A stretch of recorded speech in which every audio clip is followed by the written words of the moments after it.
तो निवाई में इधर एनसीपी ने इतिहास रचा है। निकाय चुनाव में पहली बार खाता खोला है। तो एनसीपी ने निवाई में पहली बार खाता खोला है। निवाई विधायक प्रशांत बैरवा के गढ़ में सेंध लगाई है और जीत दर्ज की है। निवाई नगर पालिका के 25 वार्डों के परिणाम यहां पर घोषित हो चुके हैं, जिसमें 17 पर एनसीपी ने बाजी मारी। कांग्रेस में 6 वार्डों में सिमटी है, भाजपा भी 5 वार्डों में सिमटी, तो एक सीट निर्दलीय के खाते में गई है। इधर टोंक निकाय चुनाव नतीजों की बात कर लेते हैं, इससे भी आपको अपडेट दे दें। निवाई में एनसीपी ने इतिहास रचा, तो टोंक में भी परिणाम यहां पर लगातार सामने आ रहे हैं। और टोंक से संवाददाता जियाउद्दीन हमारे साथ जुड़ चुके हैं। जियाउद्दीन, टोंक से पूरा अपडेट चाहेंगे, कितने अब तक वार्डों के परिणाम सामने आए? श्वेता, देखिएगा कि सबसे ज्यादा अगर चौंकाने वाली जो बात आई है वो निवाई नगर पालिका है, क्योंकि 5 नगर पालिकाओं के अंदर चुनाव था। टोडा रायसिंह नगर पालिका के अंदर भाजपा का बोर्ड बनना लगभग तय है। 14 सीटें हासिल की हैं 25 के अंदर से। मालपुरा के अंदर भी निर्दलीयों के हाथ के अंदर सत्ता की चाबी है। लेकिन सबसे चौंकाने वाला जो परिणाम आया वो निवाई नगर पालिका के अंदर आया, जहां पे एनसीपी ने पहली बार वहां पे खाता खोला है। क्यों कहा जाए कि जो प्रशांत बैरवा थे, जिनसे नाराजगी चल रही थी एनसीपी कांग्रेसी नेताओं के, उन्होंने एनसीपी का दामन थामा और 25 में से 13 सीटों पे एनसीपी ने बाजी मारी है। कांग्रेस को महज 6 सीटें मिली हैं और भाजपा 5 सीटों पे सिमट गई है। क्योंकि इस पूरे चुनाव के दौरान पूरे टोंक जिले में सबसे ज्यादा नजरें थी तो निवाई पे थी, क्योंकि एनसीपी के जो नेता थे वो कांग्रेस से ही निकले हुए थे और प्रशांत बैरवा की कार्यशैली से नाराज थे।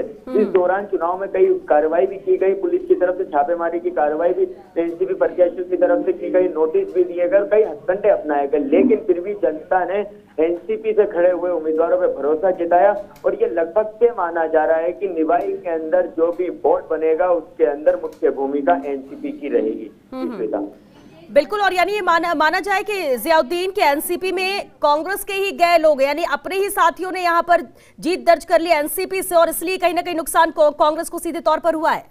देखिए, वजह ये थी, लोगों का ये कहना था कि जब पिछला चुनाव हुआ था नगर पालिका के अंदर, उसमें कांग्रेस की स्पष्ट बहुमत मिला था, लेकिन विधायक ने कांग्रेसी नेताओं से धोखा दिया और बीजेपी का बोर्ड बनवा दिया। और यही वजह थी कि इस बार कांग्रेस के जो नेता थे, जो जिम्मेदार आदमी थे, उन्होंने विधायक की कार्यशैली से नाराज होकर पार्टी छोड़ी और एनसीपी का दामन थामा। लगभग 2 दर्जन से ज्यादा कांग्रेस के नेताओं ने एनसीपी से चुनाव लड़ा।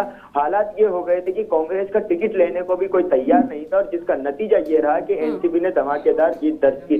क्योंकि इसमें सबसे अहम भूमिका दिलीप इसरानी की रही, जो पूर्व नगर पालिका चेयरमैन पति भी रह चुके हैं, और उनका यही दावा था कि एनसीपी बोर्ड बनाएगी। वो अपने दावे पे खरे उतरे, क्योंकि नीना इसरानी कांग्रेस के टाइम के अंदर नगर पालिका चेयरमैन भी रह चुकी हैं, और यही वजह थी कि जनता ने इस बार फिर से एनसीपी के ऊपर भरोसा जताया। जियाउद्दीन, लेकिन देखिए, अभी तक जब तक ये चुनाव हुए संगठन भी बना नहीं कांग्रेस का, और इसलिए जिम्मेदारी मंत्रियों को, विधायकों को कांग्रेस में दी गई थी। प्रशांत बैरवा की मौजूदगी इन चुनावों में नजर आई क्या प्रचार प्रसार के दौरान?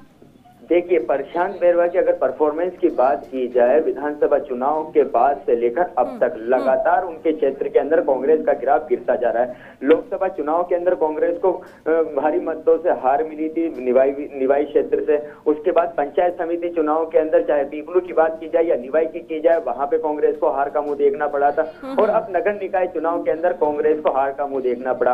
प्रशांत बैरवा ने इस चुनाव को अपनी प्रतिष्ठा के सवाल बताते हुए गली गली में जाके, एक वार्ड में जाके प्रचार किया था, लेकिन जनता ने उनकी कार्यशैली को नकार दिया। और जो सहानुभूति थी, जो कांग्रेस के जो बागी नेता थे, जो एनसीपी के अंदर गए थे, उनकी तरफ न दिखाई। और यही नतीजा रहा कि महासचिव का पद मिलने के बाद भी जनता ने प्रशांत बैरवा के जो दावे थे उनको पूरी तरह से नकार दिया। और इसके बड़ा सवाल ये भी उठता है, जो संगठन के अंदर जो नियुक्तियां दी गई उसके ऊपर एक बार विचार करना जरूरी है, क्योंकि जिस तरह के हालात बने हैं, जो जिम्मेदार पदाधिकारी हैं, जो जिम्मेदार मंत्री हैं, जो जिम्मेदार विधायक हैं, उनके क्षेत्र में कांग्रेस। बिल्कुल जियाउद्दीन, और ऐसे में कह सकते हैं कि एनसीपी ने निवाई में इतिहास तो रचा, लेकिन बड़ा झटका यहाँ पर कांग्रेस के लिए जरूर है ये परिणाम। बहुत शुक्रिया जियाउद्दीन पूरी जानकारी।